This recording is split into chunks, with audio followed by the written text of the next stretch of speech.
Hello, and welcome to Autistically Unapologetic, the unfiltered and unmasked podcast about everything autism. Here's your host, Devin Morrissey. Hi, and welcome to Autistically Unapologetic with me, Devin Morrissey. I want to officially welcome you all to episode 17, where today I will be interviewing our next guest. My next guest is a supporting cast member on the inaugural first 2 seasons of the U.S. version of Love on the Spectrum. In addition, she is the co-creator and co-host of the YouTube series The Spirit Keepers, and she is here to discuss some spiritual encounters that she has had. Please welcome to Autistically Unapologetic, Emma Hodgson. Hey Devin, it's so good to see you. I'm so happy to be here, especially after meeting in person. I can't wait to chat more and everything and get to know you more. So I'm so excited to be here. Thank you for having me. Of course, well, the pleasure is mine. And for those of you that heard it right, yes, we just met in person about a few weeks ago, actually, because James had come into town before back in February, and this time he had so much fun that he brought Emma and Maggie down with him, and There was a wonderful get-together for all of us that were on the show. And Emma and I met, and I'm like, you know what? You should come on the podcast and talk about your experience, because us supporting cast members have a lot to bond over that. Yeah, definitely. The moment you brought that up, I'm like, yeah, let's chat more. We need to connect a little bit more on this for sure. I love it. So the first question I have for you, Emma, is when were you first diagnosed autistic? When did you find out that you were autistic, and what was your reaction? Yeah, so my journey with learning about my diagnosis, it's pretty interesting because I was diagnosed when I was 4 years old, and I'm 31, so that was back in 1997. And I initially was diagnosed with Asperger's. Obviously, we don't use that terminology anymore, but that's, what it was called at the time. And it's interesting because I was diagnosed then, but I didn't actually have a sit-down conversation with my parents about it until I was 14. So so there was a little bit of a time jump with when I actually learned about my diagnosis and what that meant. I always knew I was different as a kid. When I first went into elementary school, I had an IEP, and I definitely had learning differences for sure. But it wasn't until middle school where it kind of started to negatively impact me. So because around that time, I feel like in elementary school, even if you're different, everyone kind of hangs out with one another. Yep. And everyone everyone's kind of friends with everyone, and everyone's kind of included in things. And it wasn't until middle school that I started developing anxiety and depression and things like that. And I think it was because once you hit middle school, that's when friend groups become a little bit more exclusive and things like that. And it made me realize that a lot of people who I thought were my friends may not have been saying very nice things behind my back and things like that. So I kind of went through a period around that time where I kind of became more depressed and anxious, and I started masking a lot. So, and just kind of trying to see what other people are doing and seeing what I could do to be more likable, things like that. So, I was actually going through kind of a rough patch when I first learned about it. Because I didn't have a problem with being different. It was more of just the feeling of being alone that really got to me. And so I got diagnosed with anxiety during that time. I definitely was feeling pretty sad and bad during that time, but I think it was more just the feeling of being alone. And my parents ended up telling me when I was around 14 years old about it. And my mom, so once again, just a reminder, this is 2007 when this happened. So it's 1997 to 2007.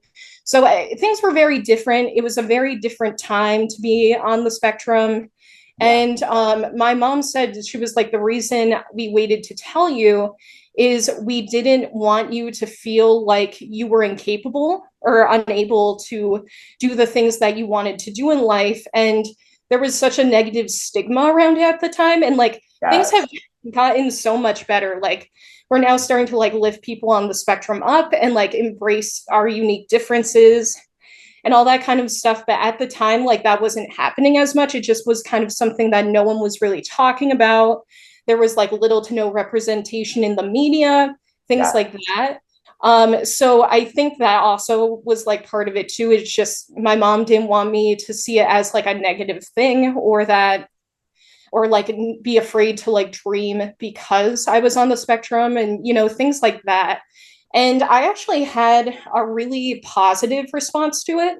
In a way, we both have kind of similar experiences in terms of both battling with PTSD, both battling with Oh anxiety, yeah. battling with depression. And, you're right. It's amazing of just how much the perception of autism now has changed compared to where it was in 2007 or 1997 for that matter. Because Yeah. we're literally both the same age. We're both 31, so we're both 93 babies. Yep, So 93 baby, year of the rooster if you follow like the Chinese zodiac. Ooh. Yeah, so it was actually a very positive thing for me to learn about my diagnosis, just because, like I said, it wasn't so much the fact that I was different that was like upsetting me. It was just kind of like me feeling alone, and like I was the only person going through this, that like really, yes. really was like kind of causing me a spiral. And then when I learned that, I was like, oh, there's a name for this, there's a label. And it made me realize kind of that like I can get through this too, like other people, like there's a whole community of people out there who go through the same thing. And like as long as I knew that, I just feel like I was able to, I could get through anything. So I went into high school, and there was still a little bit of like bullying going on and like not so nice things, but I was able to develop more of a friend group in high school. And like it wasn't a huge friend group. I'm not like no, I've never been like winning any like popularity contests or anything like that, but I at least had like a good support system, and I was able to kind of like make my way through everything that way. But yeah, it was actually a really positive experience for me learning about my diagnosis. I was relieved. Yes. And something that you brought up that I just so resonated was the fact that you thought you were the only one that was living with autism. I think that so many people out there can really vouch for that, because with all of maybe not understanding the social cues or not understanding the social interactions, what people are saying behind our back, it just kind of has this warfare that we develop the word. It's like, wait, why is everyone talking about me? Why is everyone looking at me a certain way? And, Yeah. I think that it's absolutely incredible that you were able to open up about this, because for so many years, I thought, just like you, I was dealing with that was autistic. But then being Yeah. around other autistic people that basically deal with the same stuff, it's like, oh, this is actually nice. There's other people around that actually get me where I'm coming from, literally. Right. Yeah. And I think it's so important to really find that nick of people that also support you and that lift you up. Because obviously, high school and middle school, those times are never easy. And Oh, they're especially, gnarly. yes, and especially for people on the spectrum, it can be even harder. It can be even more difficult. What I think your story growing up has really exemplified is that autism is a journey, and it Oh yeah. takes a while, because I was in that same boat as you. I was diagnosed at the age of 3. I literally found out when I was 12 years old, about to head off in the middle school. And I just looked at my parents and I'm just like, wait, what? And I literally gave them that look because it was so shocking. But as you get older and you begin to feel more confident in yourself, that's when you just allow yourself to feel good about your uniqueness and your abilities. Your uniqueness and your abilities definitely shined in a little TV show that we both had the opportunity to get a part of. But we're actually going to hold off on that just for a second, because during the COVID lockdown back in 2020, you and your friend Shaban actually launched a YouTube series called The Spirit Keepers. Now, it revolves around, quote, paranormal investigating, paranormal story times, exploration and discussion of spooky cases. What got you started on the Spirit Keepers, and what ignited your hobby on the discovery of spirits? Yeah, so we're getting into the special interests, so be ready.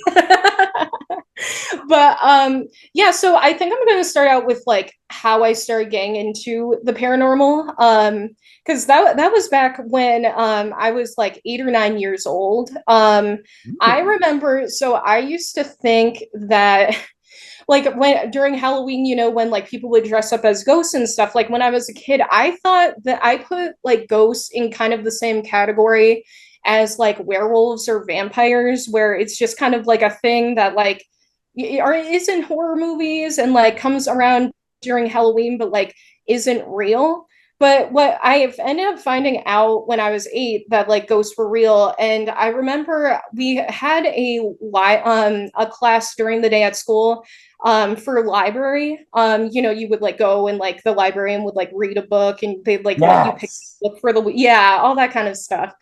And she did a reading. So I was raised in Saratoga Springs, New York. But it's for people who don't know, it's like 45 minutes north of Albany. So it's kind of like the capital region of upstate. There is a book that came out called Saratoga County Ghosts. And it was literally just about like a bunch of different ghost stories from like all over the area. And it was written by one of the history teachers, I think either at our like middle school or high school. He retired and then like wrote this book about like paranormal stuff in the area.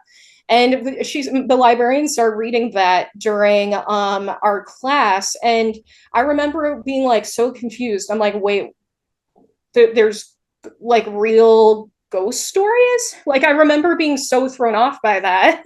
And then like and my friend was like, oh yeah, that's like a real thing. And she like, I was like, what do you mean that's a real thing? And then she had to like explain to me. She was like, oh yeah, like this is something that like a lot of people have like reported and experienced, where like it's supposed to be like, you know, people who have died like, you know, like coming, like still being here, and like there's all this like phenomenon connected to it. And I was like mind blown, like immediately. And it's funny because like I talk about that story, and I always think of like, have you ever played like Zelda: The Ocarina of Time? How could I not have played I was about to that? say, That I'm game is like, you are iconic. a millennial. But yeah, so it's so funny. I always tell that story, and I always like imagine like Link, like young Link, going into like the treasure chest box and like getting an item and being like, "You've unlocked a special."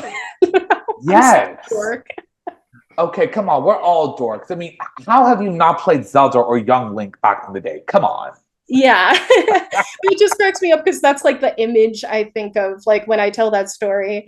But anyway, so that's kind of like what started everything. And then I started having paranormal experiences in my house growing up, like a few years after this. And like it was a lot of like poltergeist activity. So like for those of you who don't know, like a poltergeist, it's a German word for like noisy ghosts. So like poltergeists, I won't get into like everything that happened ever, but like they have a tendency to like haunt people using like noise and movement. So like, for example, like you might hear someone talking, um you know, or something like in a house, or like it could be like they move things around, or like you'll know you put something somewhere, it'll disappear, and then like you'll find it in like a totally random spot, and like, you know, doors opening and shutting, hearing footsteps, things like that. So there were a few years where I was like experiencing paranormal activity in my house, which like also, you know, caused me to look into ghost hunting more. As for like the YouTube channel, so so Siobhan and I started doing like a little bit of ghost hunting on our own when I was in college. And so I went to school in like North Adams, Massachusetts, and like, which is like in the Berkshires, so it's like Western Massachusetts. That's like a mountain range that's out there, so it's a little bit more rural, just for like people who aren't familiar with the area.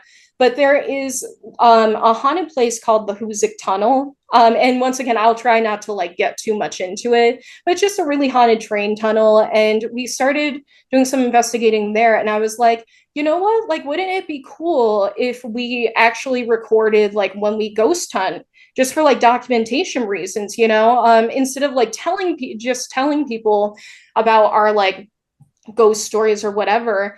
Like, wouldn't it be cool to be able to like show people, even if Yes. it doesn't get like a huge audience or like anything like that, just to have like the documentation of the cool stuff that's happening. So the pandemic hits, I end up like going, so Siobhan lives in upstate New York as well. Well, she still lives in upstate New York. I live in the Boston area now, but I went home during the pandemic. Um just because with the quarantine and everything, and it was such scary times that Especially in a big city like Boston as well. You were like, I need to get out. yeah, absolutely. And especially with the stuff going on in New York, I mean, any city, it wasn't great, but especially like New York City, like it Oh, was, yeah. yeah. So I went home, and I saw Siobhan a lot while I was home, and I had a feeling that I was going to get laid off from my job, like most people were. And I told Siobhan, I was like, we've talked about this before, and like doing a YouTube channel just to like document our paranormal experiences. And I told her, I'm like, if I end up getting laid off, like we should really like do this, and like go see some haunted places in the area, and just for like fun, during the pandemic. And so I ended up getting laid off, and then we ended up starting the channel. And yeah, I've been trying to keep up with it. It's hard sometimes, just with life gets in the way, but we still do it. And yeah, I've just been doing it ever since. So that's how the Spirit Keepers was born. Absolutely. And I love the fact that like you two decided to do it during COVID. And especially since the fact that not a lot of people go looking for spirits. There's a very select few that have the courage and the bravery to do it. And on the bright side too, I mean, since you guys started doing COVID, you guys had a really good reason to social distance from everyone else, because you guys were the only one, I imagine, going through all of these different places looking for spirits. So it was the perfect time to do it. In your latest 3-part episode, because you just dropped the 3rd part, you and Siobhan visit the Army Parker House Hotel in Boston, Massachusetts. Mhm. You both explore room 303 and learn new information that you didn't know before. What is some information that you and Siobhan learned from room 303 that did not make it into the final videos? Because there's probably had to have been a lot that you and Siobhan had to take in. Yeah, definitely. So there's definitely some stuff, a couple of things that I actually didn't learn until very recently, that gave me like a lot of perspective on what went down in like those 3 videos.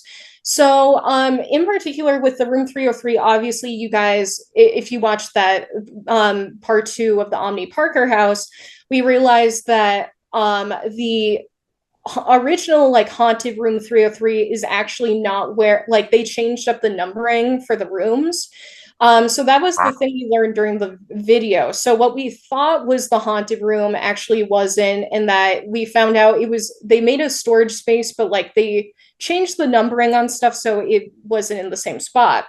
One thing that I learned recently on the Boston Ghost Tour was that apparently, like, in regards to the Stephen King stuff, he did still allegedly like stay there, and he did use like the hotel to inspire room 1408, like allegedly, but they said that he stayed, once again allegedly stayed in a room that was adjacent to the storage room. So I guess at the time when Stephen King was supposedly there, they had already changed the numbering on the room.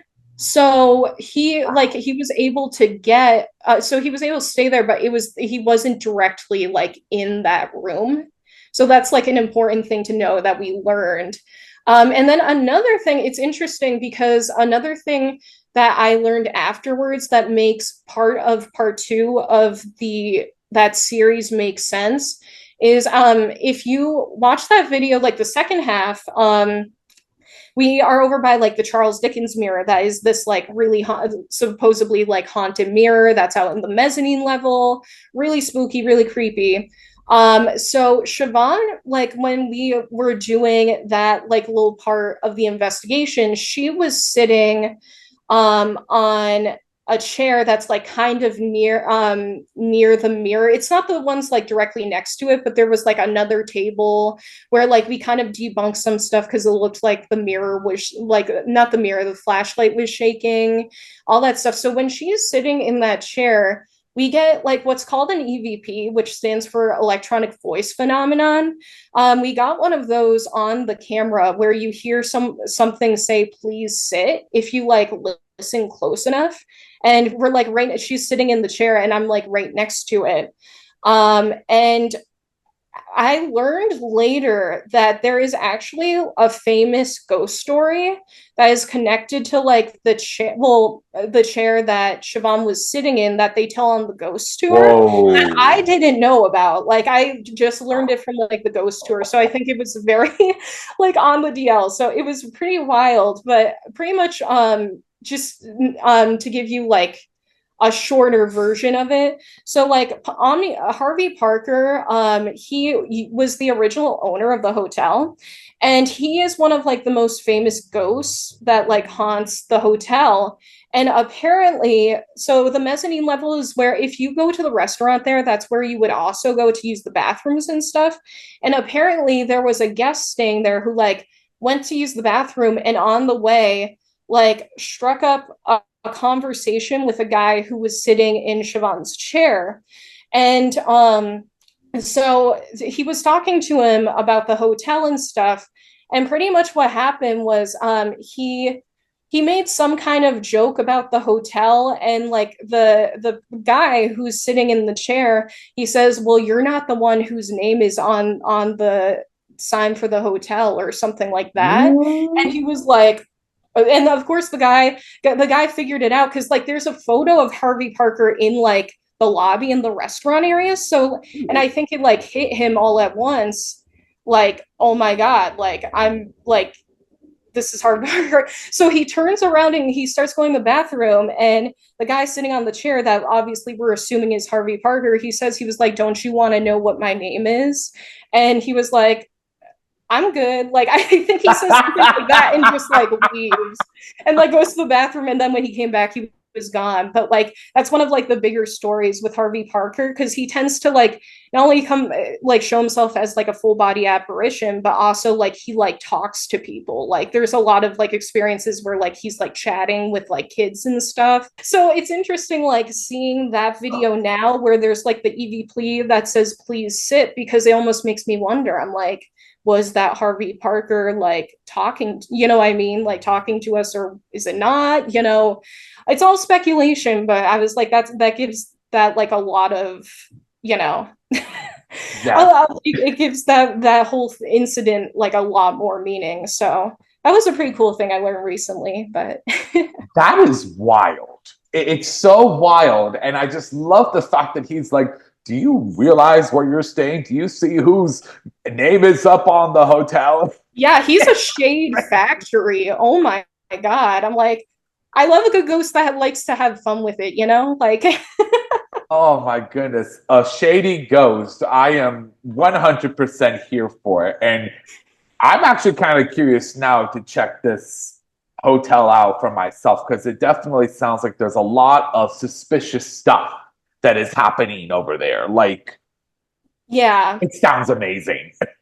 Yeah, it's a pretty cool little hotel for sure. And like I said, like a lot of the stuff on the ghost tour was new information for me that like I couldn't even find online. So like there's a lot, like even just looking at the history of that place, there is a lot going on. So yeah. It's wild too, because also the stuff that they don't have online, because you can find so much stuff online these days, but the stuff that you don't find online, it's almost like they try to keep it hidden away from you for a reason. It's Yeah. awesome. So shifting gears, and I think everyone at this point knows where we're going to go in this conversation. Love on the Spectrum is an Australian reality TV show surrounding the lives of autistic individuals as they encounter love, dating, relationships, you name it. It premiered on Netflix in November 2019. It's wild to think that it's almost been 5 years now. And did you get a chance to watch the original Love on the Spectrum in Australia? If so, what were your thoughts? Yeah, so I was very aware of the original Love on the Spectrum in Australia. And I remember the first time ever seeing it come up on my Netflix page, because like obviously at this point they had like finally taken over for like ABC Australia with the rights and stuff. But yeah, so I couldn't believe it. And I was like, this is amazing. It was yeah, I just remember like just taking the time to like watch this and realize like how groundbreaking this was. Yeah. And like I had a lot of family and friends who aren't on the spectrum like watch that show. And it's interesting because like they said that the awesome thing about Love on the Spectrum is I also think that people who aren't on the spectrum can watch it and like they're also learning stuff about themselves as well as like educating themselves because there were a lot of people who watched it and they were like I kind of it got to the point where I felt like I was just watching like a typical dating show. I wasn't even thinking about the like spectrum element of it, and it's just so great to just kind of have a show come out that shows everyone that we really aren't that different like once you take the time to get to know us and I knew it was going to be a pretty successful show because I don't think anyone had seen anything like it at the time. And it's just also interesting too because I'm pretty close friends now with specifically Ryan from the original Yes. yeah Shout out to Ryan. Shout out to Ryan. Shout out to Ryan. I remember listening to your episode with him earlier on, but it's just so cool to like look back at that and be like, because I never would have thought that I would like watch the show and like I'd see someone on it that would be like a close friend, you know what I mean? So yeah, and the cast is like so wonderful and so lovable, all of them, and I think they just did a really good job setting everything up with that first show. And I always tell people, like, so much respect for that first show because we wouldn't be where we are now, like if it wasn't for that first show. So I like when things happen like we get recognized for things or there's like awards or whatever, I always say like it's just as much of a win for them as it is for us because we wouldn't be here without that original series. So much respect to them for sure. You hit the nail on the head because I was thinking about this when we were all together in LA. We would not be here if it weren't for the original Australian cast that helped put the show on the map.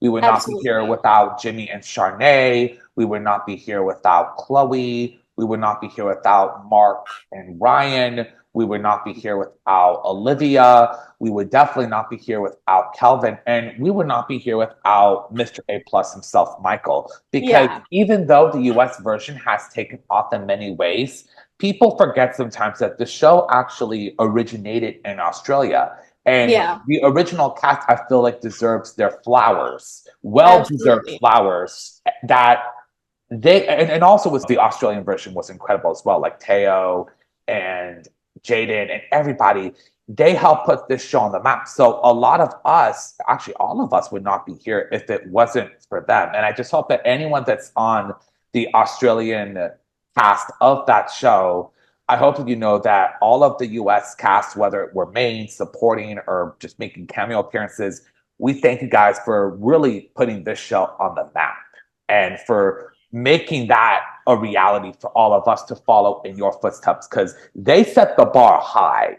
They set the bar high for us. So after 2 seasons in Australia and a massive audience reaction around the world, Netflix and Northern Pictures decided to bring Love on the Spectrum to the United States.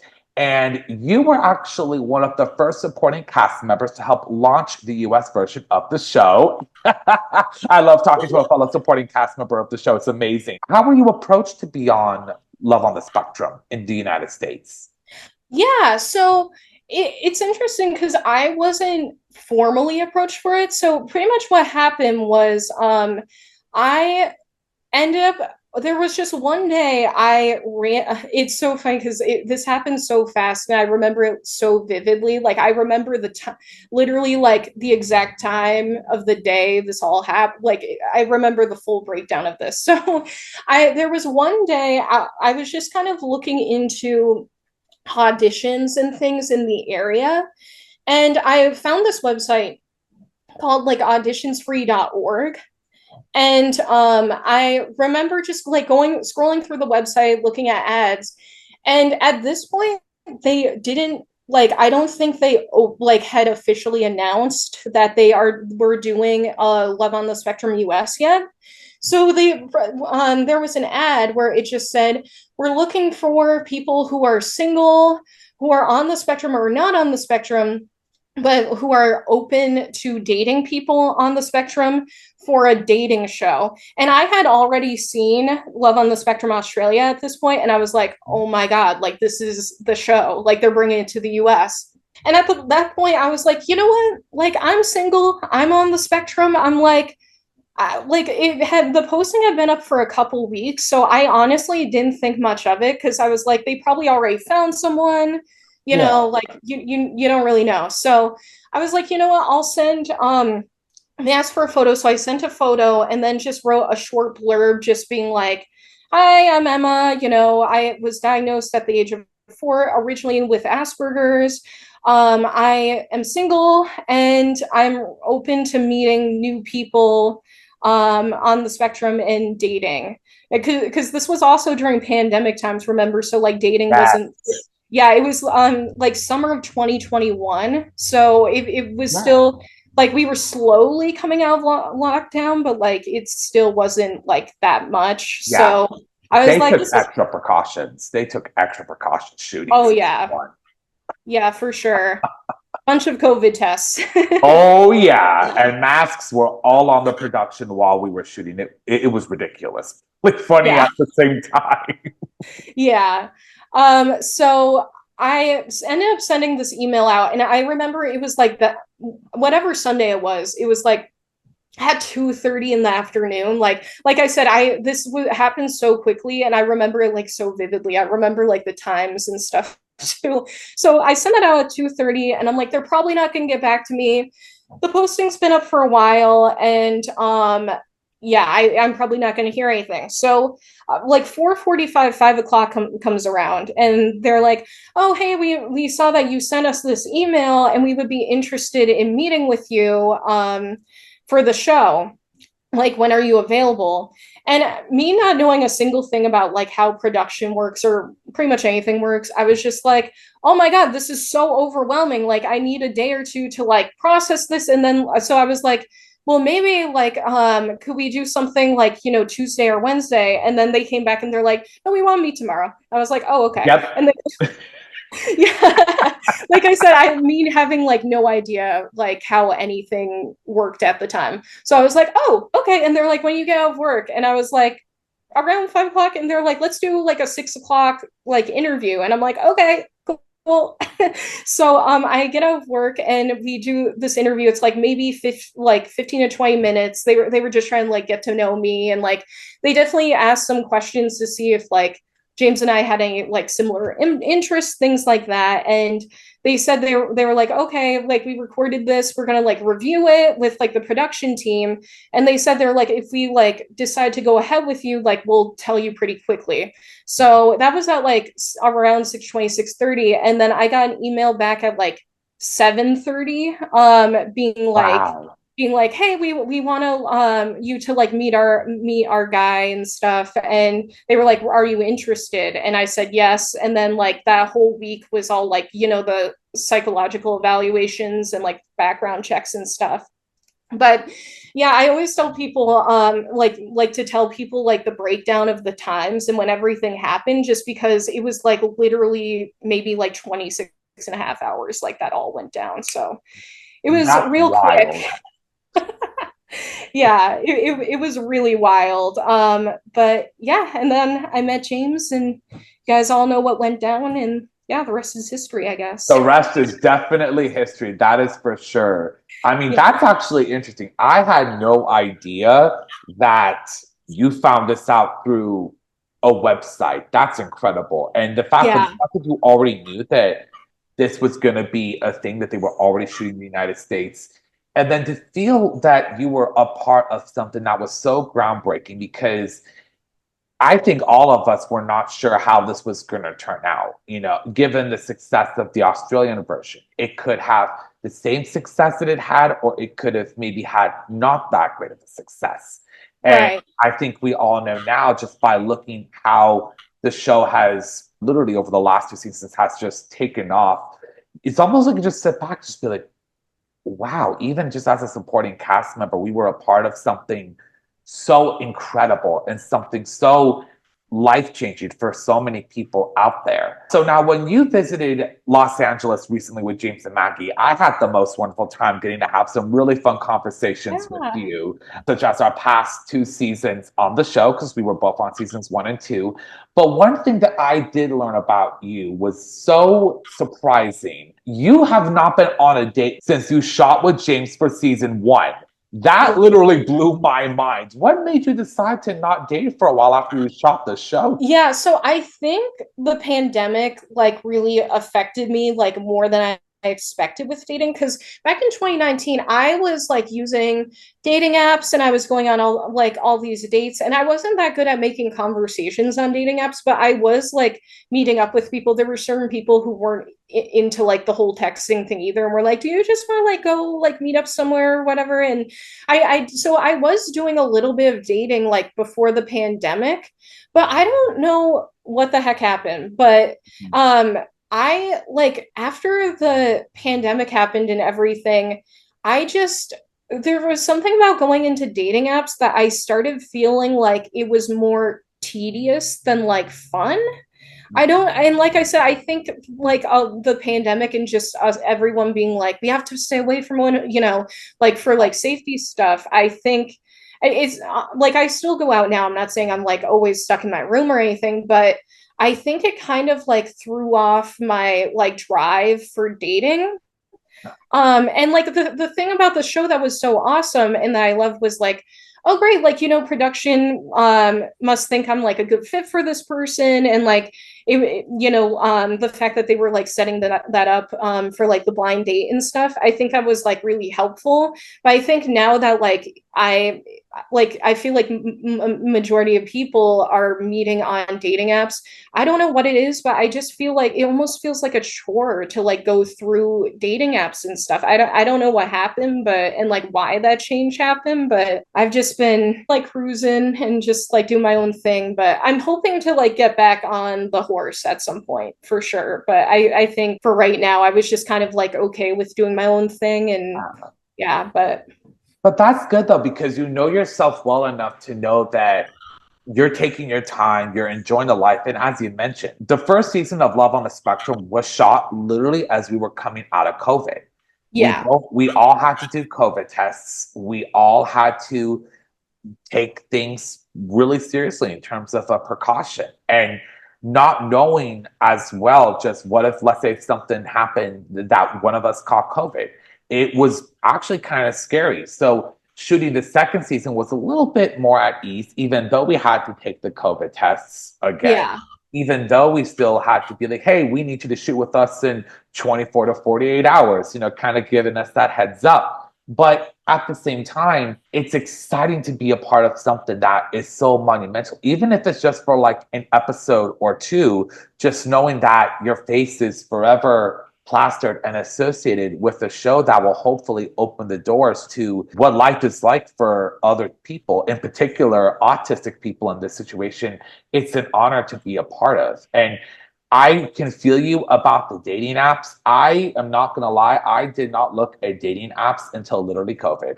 I am not going to lie. I did not look at any dating apps until COVID, and things definitely changed since then, but I am extremely blessed and I wouldn't want it any other way. So both seasons of Love on the Spectrum US premiered to a massive audience reaction and was in the top 10 most watched Netflix television shows for several weeks around the world.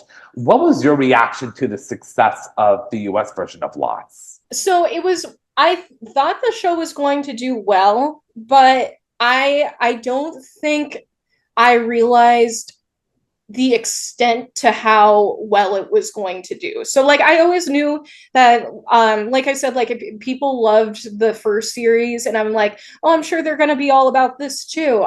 But when we started getting nominated for Emmys, and like I remember especially for that first season when it was first announced that we got 3 nominations, I remember tearing up because even though I wasn't like a main participant or anything, like just being a part of the show in general, even like having a smaller part, was such a huge honor. And, you know, knowing that this is like having a positive impact on, you know, the autism community. And like I had a lot of people reach out to me when the show first aired, and they would say things like, you know, my son is on the spectrum, and like they would tell me, you know, the stories about their kids, and they were like, I see a lot of my son in you, and like all that kind of stuff. And you know, even people who are also on the spectrum reaching out, and they're saying like, I really like kind of felt like I related to you on the show, and I kind of felt like I felt seen like through you, you know, because they were like, I feel like we have like similar experiences, and you like remind me a lot of myself in like certain situations and stuff.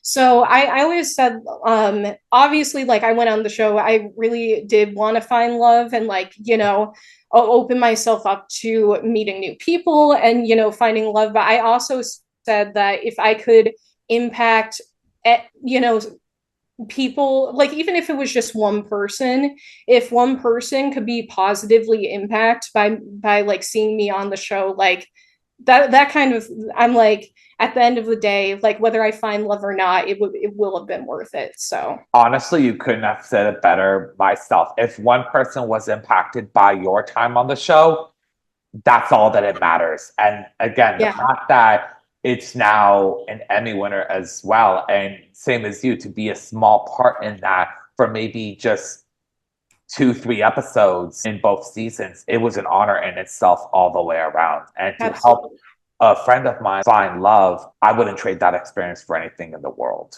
I wouldn't, you know, because you get to say, hey, you kind of helped launch the show in the US while at the same time paying tribute to the people that originated this back in Australia to begin with.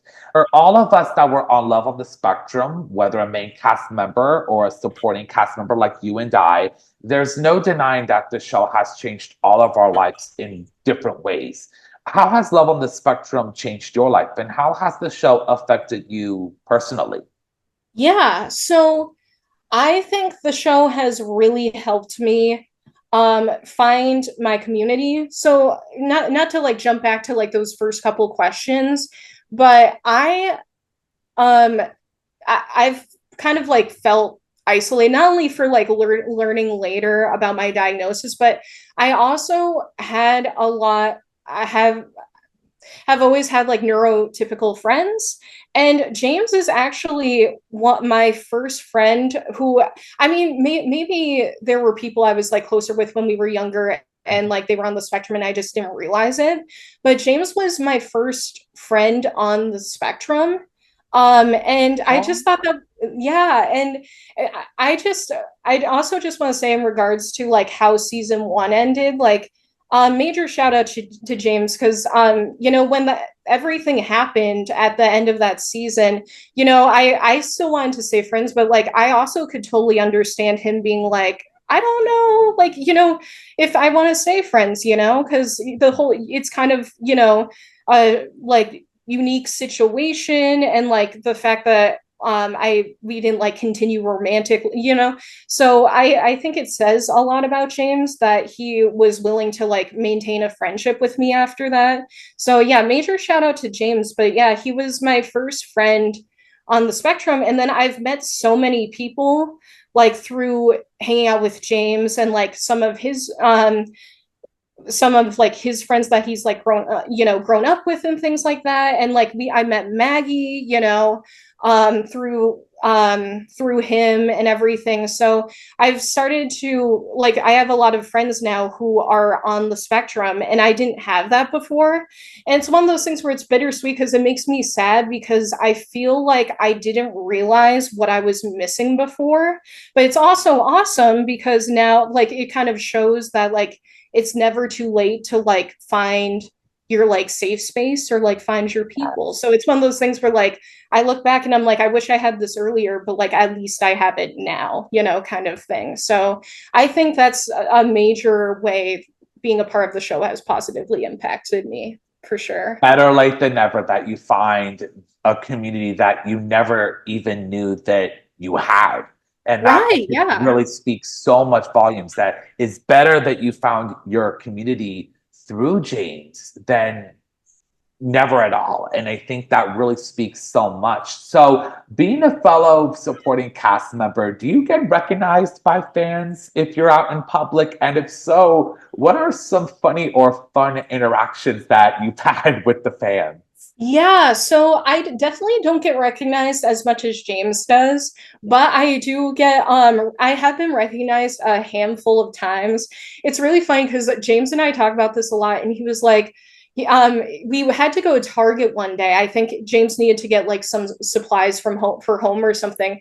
And James and I were talking, and he was like, every time I go to Target, I get recognized and all this stuff. And he was like, we're probably going to get recognized today. And we were. But it's also funny because I've also had that happen without James there. So there was one time I was at Target and I was like getting groceries, and I was like, not expecting to be seen. I was wearing like sweatpants and like probably like a stained t-shirt or something, like just like, just like very under the radar. And I was in like the checkout line, and this girl came up and she was like, oh my God, you're Emma, and like all this stuff, and started talking to me about the show and got like a photo and stuff. And it was just so funny because I was like, very, very like on the DL, like in like yoga pants, and like they found me. But I do have a really funny, so there was one really funny story where I was with my roommate, and we his name is Josh, and we were in the Seaport, which is like, it's an area of Boston which, like as the name suggests, is like right on Boston Harbor. And we went to Legal Seafood, which is like, I don't know if you guys have any on the West Coast, but we were at this restaurant, and I was just on a boat earlier that day. So like I was just like in a sweatshirt, my hair was frizzy and all sorts of crazy. And it was like 2 weeks after the show had come out. And this little girl, like she was probably 8 or 9 years old. And she walks up to the table, and she was like, are you Emma from Love on the Spectrum? And I'm like, oh yeah, I am. And yeah, it was so cute. And she cracked me up. So she turns to me and she was like, my mom told me that she would give me $10 if I went up and talked to you. And I was like,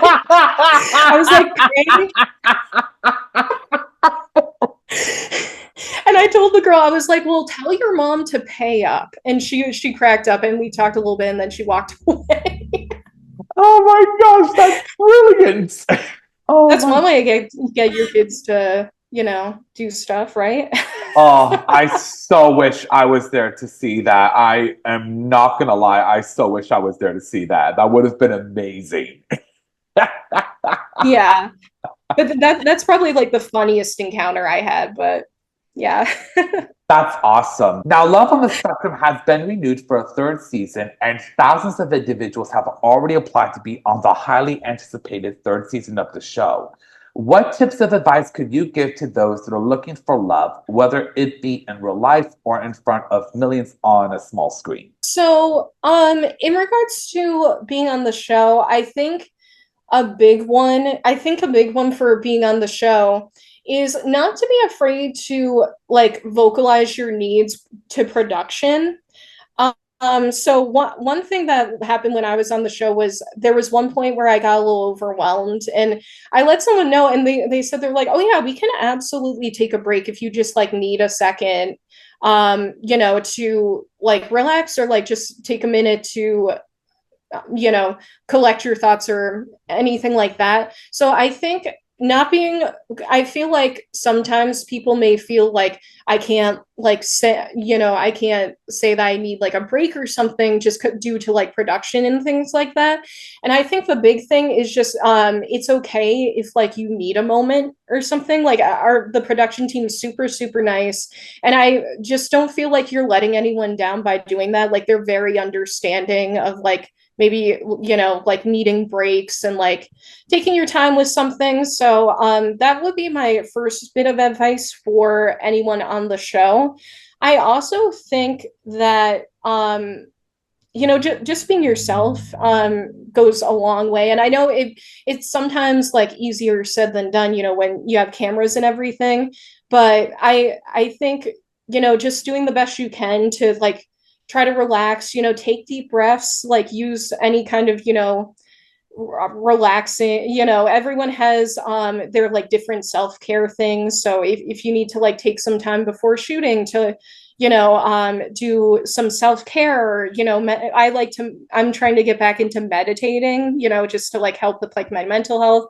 So just kind of making sure you're taking the time for self-care, but also staying true to yourself and yeah, just vocalizing your needs with production. 100%, 100%. That's great advice right there for new cast members that might be joining the show in season 3. My last questions are A, what would you like to say to your fans out there? And 2, will we be getting any new The Spirit Keeper episodes coming sooner than later? The first thing I would like to say is I just want to thank the fans for all of your love and support. I know sometimes I don't always vocalize it online like all the time, but you really are appreciated. And when people message me and things like that, I do see all of your messages, even if I get caught up with in the moment with other things. So you are being seen, and I do appreciate all the love and support that you have shown me, as well as our